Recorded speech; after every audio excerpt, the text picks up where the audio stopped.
Assalamualaikum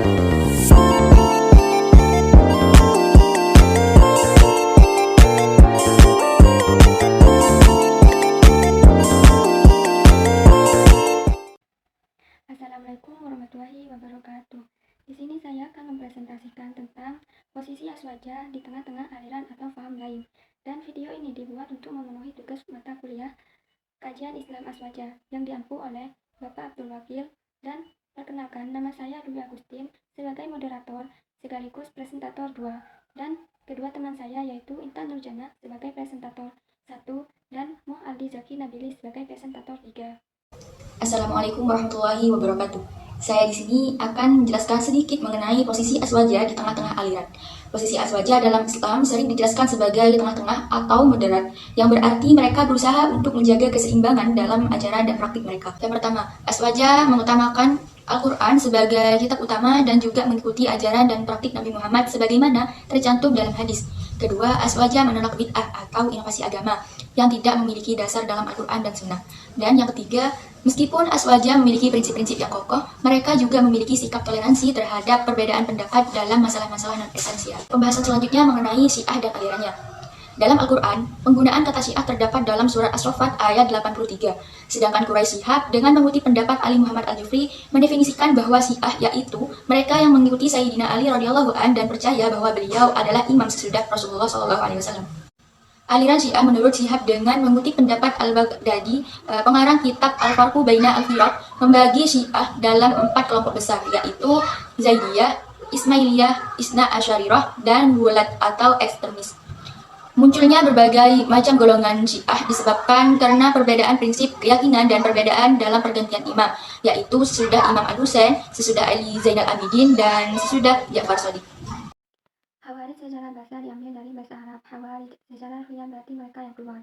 Aliran Khawarij dipergunakan oleh kalangan Islam untuk menyebut sekelompok orang yang keluar dari barisan Ali bin Abi Thalib Rasulullah SAW karena kekecewaan mereka terhadap sikapnya yang telah menerima tawaran tahkim atau arbitrase dari kelompok Muawiyah yang dikomandoi oleh Amir bin As dalam perang Siffin 37 Hijriah atau 657 Masehi, dan mereka juga tidak mendukung barisan Muawiyah Rasulullah SAW.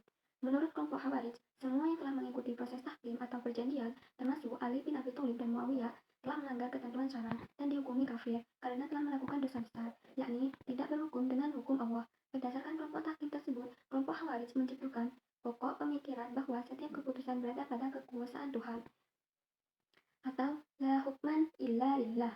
Kaum Khawarij juga disebut adalah sekte yang meninggalkan barisan karena tidak sepakat dengan Ali yang menerima tahkim atau perjanjian dalam perang Siffin.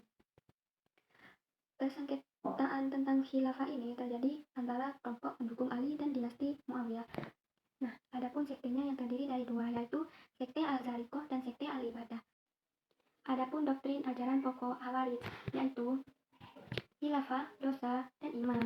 Nah, di sini saya akan menjelaskan beberapa inspirasi pendapat mereka menurut paham mereka. Yang pertama, dosa yang ada hanya dosa besar saja, tidak ada pembagian dosa besar maupun kecil. Yang kedua, semua pendurhakaan terhadap Allah Subhanahu wa Ta'ala adalah berakibat dosa besar dan menjadikan mereka kafir. Yang ketiga, pengangkatan khalifah akan sah jika hanya berdasarkan pemilihan yang benar-benar bebas dan dilakukan oleh semua umat Islam tanpa diskriminasi. Yang keempat, mereka sama sekali tidak menyetujui pendapat yang menyatakan bahwa seorang khalifah haruslah berasal dari suku Quraisy. Nah, ketaatan kepada khalifah adalah sesuatu yang wajib hukumnya selama ia masih berada di jalan keadilan dan kebaikan. Apabila ia menyimpang, maka wajib memeranginya, memasukkannya, atau membunuhnya. Assalamualaikum warahmatullahi wabarakatuh. Saya di sini akan menjelaskan tentang Mu'tazilah. Mu'tazilah itu berasal dari perkataan Mu'tazilah berasal dari kata i'tizal yang artinya memisahkan diri. Mu'tazilah adalah salah satu aliran pemikiran dalam Islam yang banyak terpengaruh dengan filsafat barat sehingga berkecenderungan menggunakan rasio sebagai dasar argumentasi. Latar belakang munculnya aliran Mu'tazilah yaitu sebagai respon persoalan teologis yang berkembang di kalangan Khawarij dan Murji'ah akibat adanya peristiwa tahkim. Kesimpulan yang dapat kita ambil yaitu Syiah adalah keagamaan yang menyandarkan pada pendapat Sayyidina Ali atau Khalifah keempat dan keturunannya yang muncul sejak awal pemerintahan Khulafaur Rasyidin. Nah, untuk Khawarij lahir keisruan politik yang terjadi setelah mangkatnya Khalifah Utsman bin Affan, yaitu terjadi perselisihan antara Khalifah Ali bin Abi Thalib dengan Muawiyah pada perang Siffin. Nah, berdirinya kelompok Khawarij bukan hanya berdampak pada perbedaan politik, akan tetapi juga berkembang pada permasalahan teologis yang memiliki perbedaan yang tidak mungkin untuk disatukan. Sedangkan aliran Mu'tazilah merupakan aliran teologi Islam yang terbesar dan tertua. Kaum Mu'tazilah secara teknis terdiri dari dua golongan dan masing-masing golongan mempunyai pandangan yang berbeda. Golongan tersebut ialah pertama disebut Mu'tazilah, muncul Mu'tazilah 1, muncul sebagai respon politik murni, dan golongan kedua disebut Mu'tazilah 2, muncul sebagai respon persoalan teologis yang berkembang di kalangan Khawarij dan Murji'ah akibat adanya peristiwa tahkim atau perjanjian. Saya akhiri pembahasan materi posisi Aswaja di tengah-tengah aliran